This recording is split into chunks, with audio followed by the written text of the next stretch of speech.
पार्थ महाधर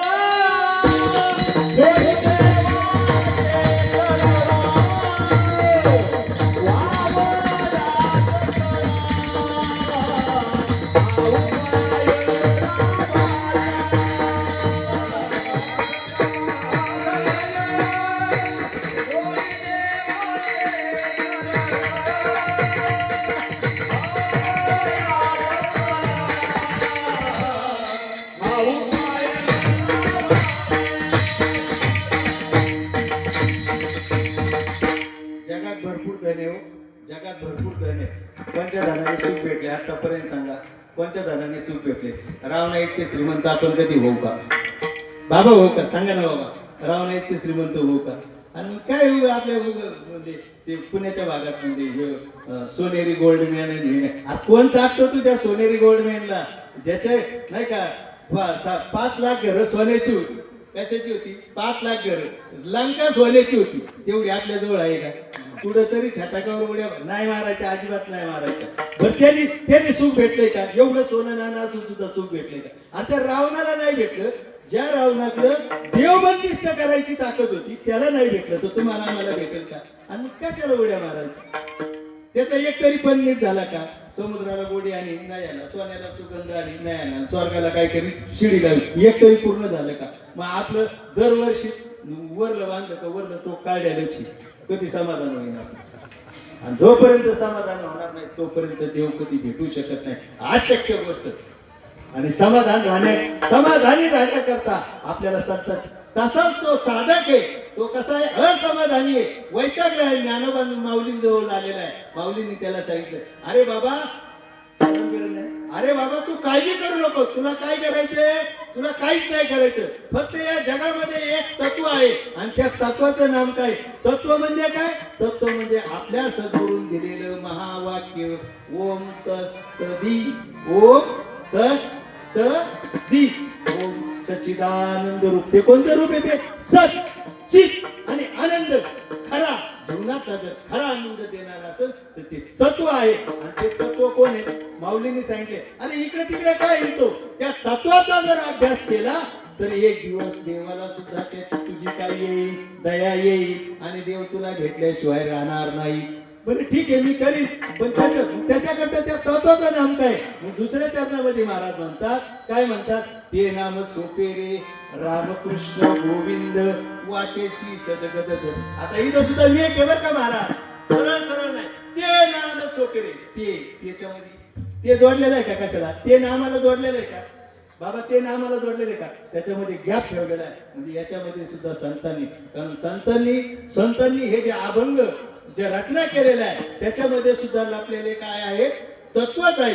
ते नाम ते आणि नंतर नाम दिले. ते नाम सोपे रे रामकृष्ण गोविंद वाचेशी सदगद जप्याधी. म्हणजे ते जे रामाला वशिष्ठांनी दिलं, ते राम जे श्रीकृष्ण भगवंताला सांदीपानी दिलं, ते नाम. सरळ नाही, रामकृष्ण गोविंद नाही. कारण त्यांना सुद्धा या भूतलावरती आल्यानंतर त्यांना सुद्धा परत पाठीमागे जावा. मग ते तत्व झाले का? ते तत्व झाले का? नाही. पण ते तत्व नाहीत का? नाही म्हणायची सोय नाही.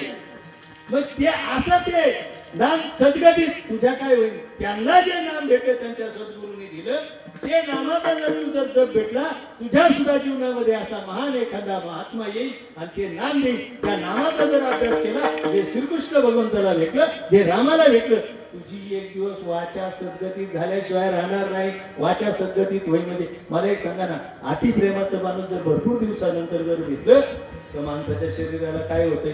रोमांच येतात आणि आपोआप त्याच्या डोळ्यातून काय येतात? आनंद अश्रू होतात.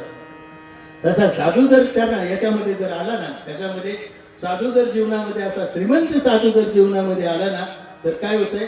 असं संतांचं नुसतं चरण. आता संत म्हणजे काय हो?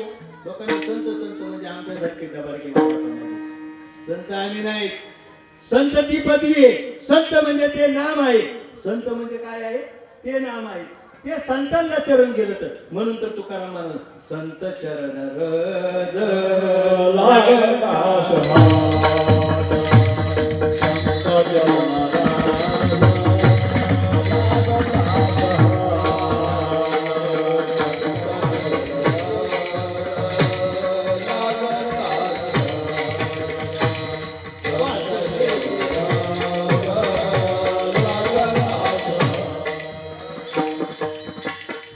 चरण लागता सहज काय होते त्याच्यापासून आपल्या सगळ्या वासना जातात. कोणत्या वासना जातात? आता इथे समाधाना करता वासना आहेत आपल्यामध्ये म्हणून तर आपल्याला काही नाही, समाधान नाही. आणि जर समाधान असतं तर आपलं सगळं सुख सोयीला जर असतं तर आपण त्या भगवंताची सेवा केली असती. मग तुम्ही म्हणता हे काय चाललंय, हा तमाशा चाललाय? तमाशा नाही चाललाय, हा सुद्धा सत्संगच चाललेला आहे. त्याच्याबद्दल म्हणायची म्हणजे त्याच्याबद्दल काही बोलायची सोयच नाही. पण वास्तविक पाहता तुम्हाला सांगतो, खरा सत्संग म्हणजे अखंड चिंतन कोणाचं करायचे? अखंड चिंतन विठोबाचे.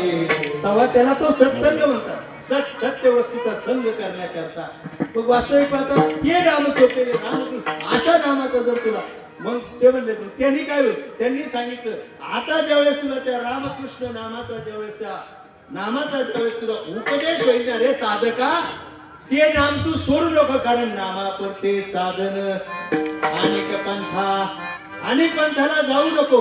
मग माऊलींना विचारलं त्यांनी, ठीक आहे तुम्ही म्हणता ते, पण त्याच्याकरता काहीतरी रीत असेल ना. मग त्यांनी सांगितलं काहीच नाही करायचं. ज्ञानदेव मौन जपमाळ काय करायची? काही असं का गण लावता लावता लावता असं चाललंय. मग कोणतरी आवाज दिला का तिकडे बाहेर वाचून बघायचं किंवा कोणीतरी हे केलं तर असं चालेल का? मौन मौन मौन म्हणजे ते नाम मुंगीला सुद्धा ऐकू नाही आलं पाहिजे. अशा पद्धतीचं नामस्मरण व्हायला पाहिजे. म्हणजे ते हृदयाची भाषा हा जो हृदयाचा जो कोड आहे ना, कोड आपल्या मोबाईलचं सिम कार्ड, त्याचे सिम कार्ड हे हृदय, त्या हृदयाची त्या भगवंताची काय होती? एक रेंज होती. तर त्यांचं आपसामध्ये काय होते? आपसामध्ये मिलन होते. तोपर्यंत भगवंत भेटणार. म्हणून तर माऊलींना असं वाटलं असं या जगामध्ये आता त्या साधकाला सांगितलं, अरे साधका, साधकाने ठरवलं आता आपण जे संतांनी सांगितलं त्या मार्गाने जायचंय. मग मला एक सांगा, ते तत्व म्हणजे काय? ते सद्गुरूचं नाम. आपण तुमच्याकरता सहज आपण साधे उदाहरण घेते. शाळा म्हणजे तत्व, शाळेमध्ये सगळं बांधलेलं आहे. आता हा कार्यक्रम पुण्यतिथी सुद्धा एक तत्व आहे का नाही बाबा? पुण्यतिथी सुद्धा एक तत्व आहे का नाही महाराज? याच्यामध्ये तुमच्यासारखे सुंदर भगवंत टाळाला उभे आहेत. हे लागणारे याच्याकरता साहित्य वाजवणारे पक्वादवाले आहेत. आमच्या या ठिकाणी इथे पेटीवाले दादा आहेत. तिकडे वयस्कर मस्त पैकी भगवान बाबा शोभतील अशापैकी सुंदरपैकी विनेकरी बाबा आहेत. मला एक सांगा, आणि तुम्ही बसलेले मायबाप आहेत. म्हणजे कीर्तन हे तत्व सुद्धा जर आपण बारीक विचार केला तर याच्याशिवाय सिद्ध होऊ शकतं का? नाही. त्याप्रमाणे या भूमंडलामध्ये ते तत्व आहे. कोणतं तत्व आहे? त्या तत्वाचा जर विचार केला आपण, त्या तत्वाचा जर आपण चांगला विचार केला, साधूच्या संगतीत जर बसलो तरच. कारण संत सुद्धा म्हणतात, जर कमळापती जर आपल्याला जर कळून यायचं असेल तर आपल्याला कोणाच्या संगतीत बसावं लागेल? संतांच्या संगतीत. बैसता सत्ता संतांच्या संगतीत आणि कळू येईल. मग ते संतांच्या संगतीत बसायचं म्हणजे त्या नामाचं काय करायचं? अखंड रात्रंदिवस चिंतन करायचे. मग आपल्याच्याने चिंतन होत नाही. बरं, चिंतनाकरता आपल्याला काही हे केलं का? चिंतन करण्याकरता काय सांगितलंय तुम्हाला? काय सांगितले? संतांनी सांगितले का तुम्हाला प्रपंच सोडायला सांगितलं का? आपल्याला सांगितलंय का? तरी होत नाही ना बाबा. का होईना? समजानाच काही लय मोठा चिंतनच काय होत नाही. ते म्हणा मी बसतो. आपण रोज काय सांगतो? मला एक सांगा, जर आपण कोणाला जर उष्ण दिलं, महाराज माफी मागून मागतो, उष्ण दिल्यानंतर आपल्याला तो थोडस जास्त देईन, त्याच्यापेक्षा ते काय सगळं देईन का आपल्याला? आणि आपण सांगायचं मी रोज 11 माळा, मी 12 माळा, मी 101 माळा. मग तुम्ही जर ताई जाऊ दे शेजारी जर पीठ दिलं भोगुल्यात तर ती पीठ तेवढं देते का जास्त देते? आणि तुम्ही सगळ्याला सांगता. तसं आपण सगळ्याला काय सांगतो? मी काय जपितोय, किती माळा जपतोय, मग त्याचं फळ किती भेटेल? भगवंताला जसं दुसऱ्याला आपण एखाद्या माणसाला सहज देता काय म्हणतो माहिती का? काय लागेल ते तेवढं तुम्हाला घेऊन, मग ते देताना सुद्धा आपल्याला त्याचा विचार करतो का? मग नाम घेताना बरं, नाम केवढं आहे?